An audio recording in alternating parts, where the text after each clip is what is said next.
We are working on GMetrix Word Expert Skills Review 2.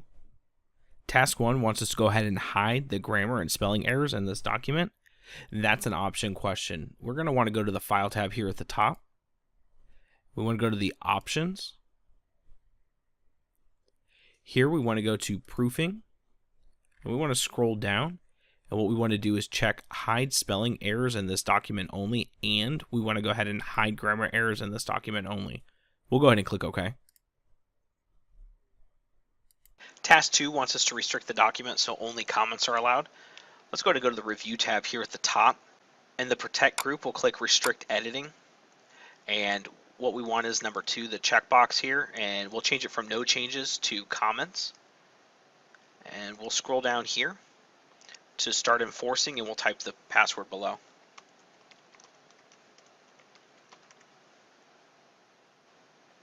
Task 3 wants us to restrict the editing so that only forms can be filled out, and it gives us a password. Let's go to the Review tab here at the top. We're going to be in the Protect group. We'll click Restrict Editing. For number 2, we'll click Only Allow This Type, and we'll change it to Filling in Forms. And then what we want to do is click Yes, Start Enforcing, and we'll type the password below.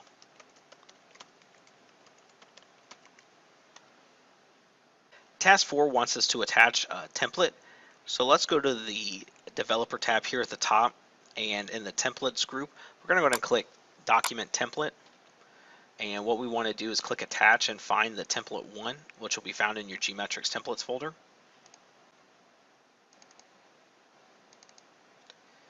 Now what we want to do is click Automatically Update Document Styles, because it tells us to do that here, and we'll go ahead and click OK. Task 5 wants us to edit the title style to a different color. So we're on the Home tab, we're in the Styles group. Let's go ahead and right-click the title style, and we'll click Modify here. And then in the Formatting section, what we want to do is find Red Accent to darker 25%. We'll click OK. Task 6 wants us to change our subheading paragraphs to have an indent of 0.5. So let's go ahead and put our cursor here in the first paragraph, Health Insurance. The Health Insurance is our subheading. And what we want to do is we're on the Home tab, we're in the Paragraph group. We'll click that dialog box there. And what we want to do is have this left indent go to 0.5. We'll click OK. And we'll repeat that for the rest of the headings.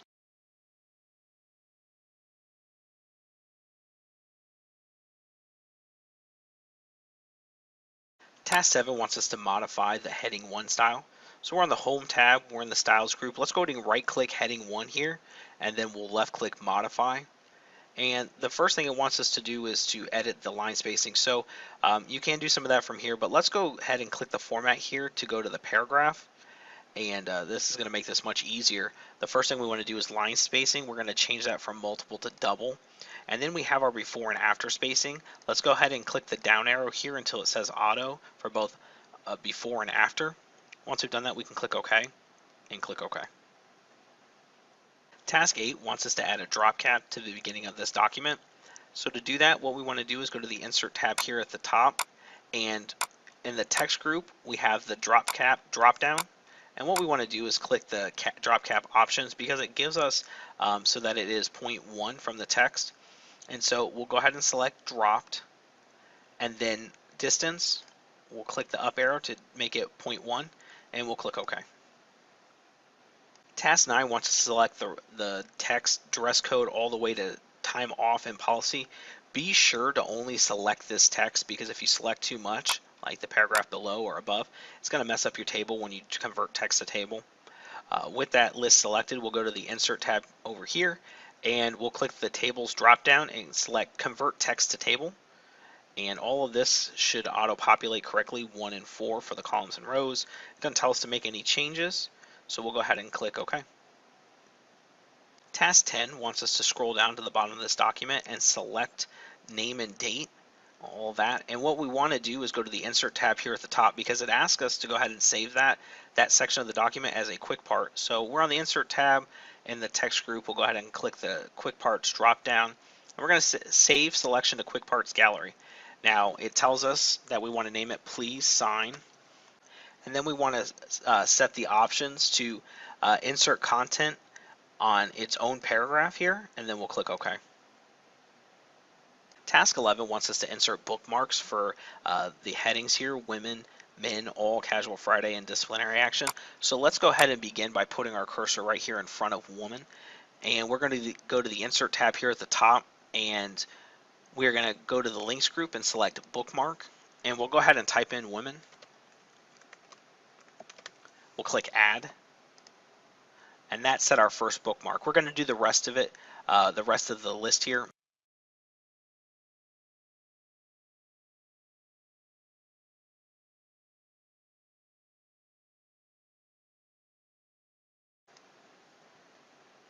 Task 12 wants us to combine two documents.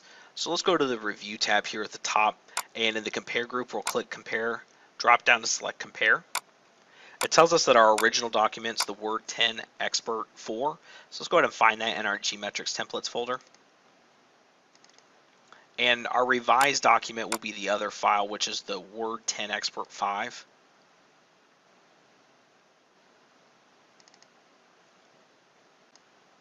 We'll click that More to see more options.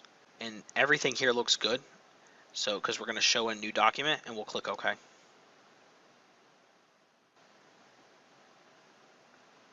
Task 13 wants us to compare two documents. So let's go to the Review tab here at the top. We're in the Compare group. We'll go ahead and select the Compare drop down to select Compare. And we are going to go ahead and our original document is going to be the Word Expert 3. So we'll map to our GMetrix Templates folder. Select 3. Our revised document will be the one with the A in it, so we'll select that. Now what we want to do is click the More button here, because we want to show the markup at the word level in a new document, and both of those are selected. So we'll go ahead and click OK. And then once that opens up, the last thing we want to do is to show all markup. So we're on the View tab here, and in the Show Markup, we actually right above it, in the Simple Markup, we want to change it from Simple to All Markup. Task 14 wants us to change tracking options so that Move From has color only and Move To has the color yellow double underline. And this one's kind of deep in the settings, so let's go to the Review tab here, and in the tracking we'll click the dialog box, and then from here we're going to go ahead and click Advanced Options. And so the first thing we want to look for is moves, and from Move From we want to change that to color only. And our Move To is going to be the double underline, but we're going to change the color green to yellow. And we'll click OK. OK. Task 15 wants us to insert a citation in our footer. So let's go to the bottom here, and I can actually just double click in the footer. You could have also done this from the Insert tab and found the footer and clicked Edit Footer. Now it's important that you do not delete this content control. You actually want to put your cursor below it to insert the citation. But once your cursor is below that, we'll go to the References tab here at the top, and we're going to click Insert Citation to add new source. This is a website, and we'll go ahead and key the information found below.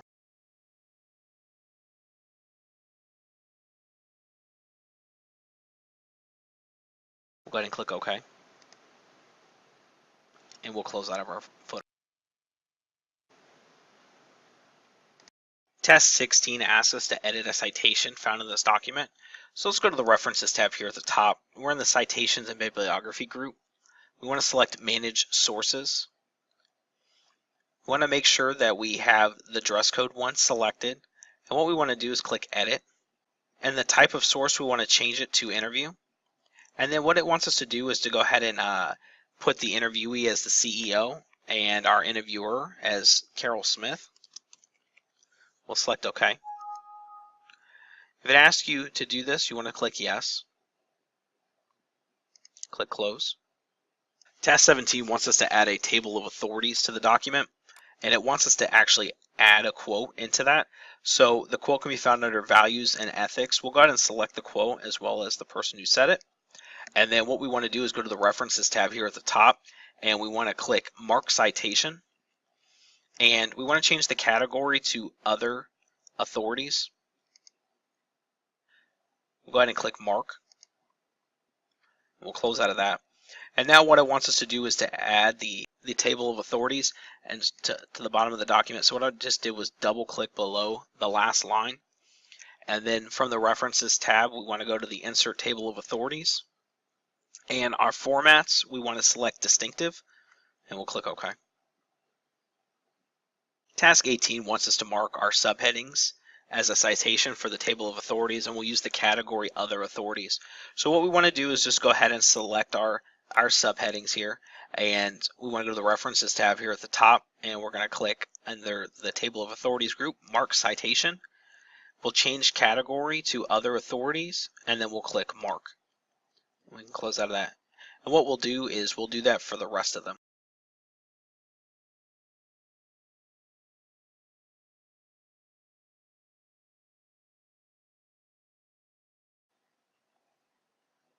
Task 19 wants us to mark all the subheadings as an index. So we'll go ahead and select our first subheading, health insurance. We'll go to the references tab here at the top. We're in the index group. We'll click mark entry. And we'll go ahead and click mark. And we'll do that for the remaining subheadings.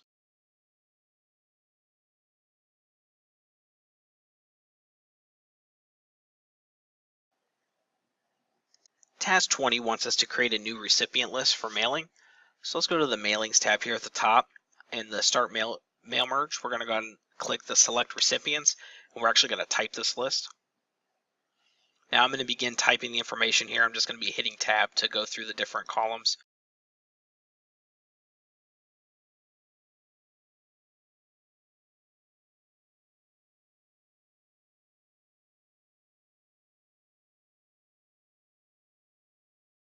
Be sure to carefully key in all of those because one mistyped word or miscapitalization will mark it wrong.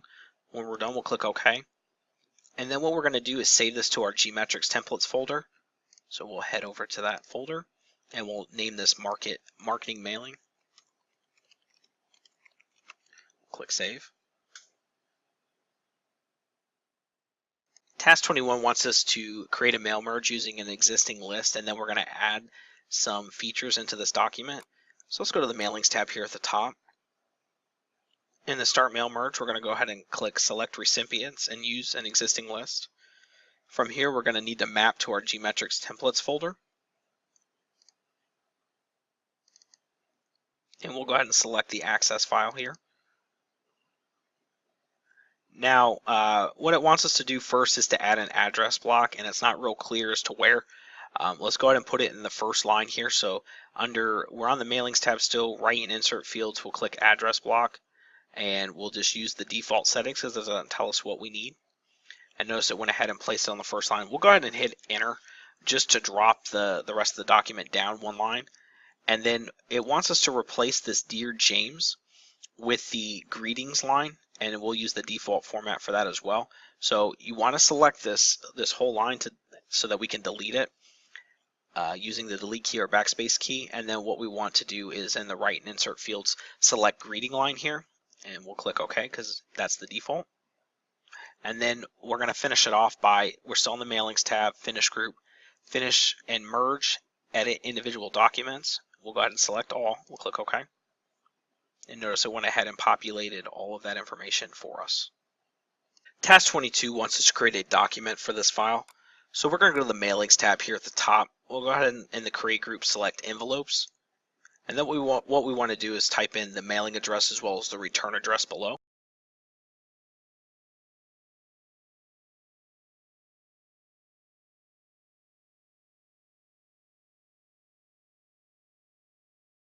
When you're done, you'll go ahead and click add to document. We'll select no. Task 23 wants us to create a macro that puts in the urgent watermark. So let's go to the View tab here at the top. In the Macros group, we'll click the Macros drop-down and click Record Macro. We'll go ahead and call it Fusion Tomo Watermark. We want to make sure that we store this in the current file, which is the one below, the Word 10 Expert 3A. We'll go ahead and click OK. And notice my cursor's changed. It's now recording everything I do. From here, we want to go to the Insert tab, Design tab, and we're in the Page and Background group. We'll go ahead and select the watermark dropdown, And then what we're looking for is urgent 1. So we'll scroll down until we find it. Here's urgent 1. Went ahead and placed that for us. But notice my cursor still is recording everything I'm doing. So we want to go back to the review tab here. The view tab here at the top, macros drop down and select stop recording. Task 24 wants us to edit a macro that's been created already. This one can be a little bit more intimidating based upon the screens we're about to see, but we'll walk through it. We'll click the view tab here at the top. We're in the macros drop down here. We'll click view macros, and the one we're going to edit is sizing. So with that selected, we'll click edit. And notice it gives me this Visual Basic screen. And this one's not too bad. All we're going to do is change this 12 to 11, and we'll click Save here. And then we'll close out of this. And then it wants us to run this macro to the text code of conduct at the top. So we'll select the text, we're on the View tab, Macros, and then we'll select View Macros, and we'll run what we just edited. Task 25 wants us to enable all macros for this document. So we'll go click Files. At the top, we'll click Options. And the Trust Center, we'll select Trust Center Settings. And then all we want to do is click Enable All Macros. We'll shrink this screen so we can click OK. Shrink this one so we can select OK. Task 26 wants us to add date pickers here for the date request submitted and the date requested off days. We're going to actually just select the text date requested submitted. We're not going to do anything with this line that was drawn. And at the top, we're going to go to the Developer tab. And then in the Controls group, we're going to select this one right here, Date Picker Content Control. And it went ahead and changed that to that. And we'll do the same for this. We'll select the text, and we'll select that as well. And again, we're going to leave these lines. It doesn't tell us to remove them, so we're just going to keep them there. Task 27 wants us to add a text box. It's an ActiveX control after if no reason. So we'll put our cursor here right after if no reason. We're going to go to the Developer tab here at the top.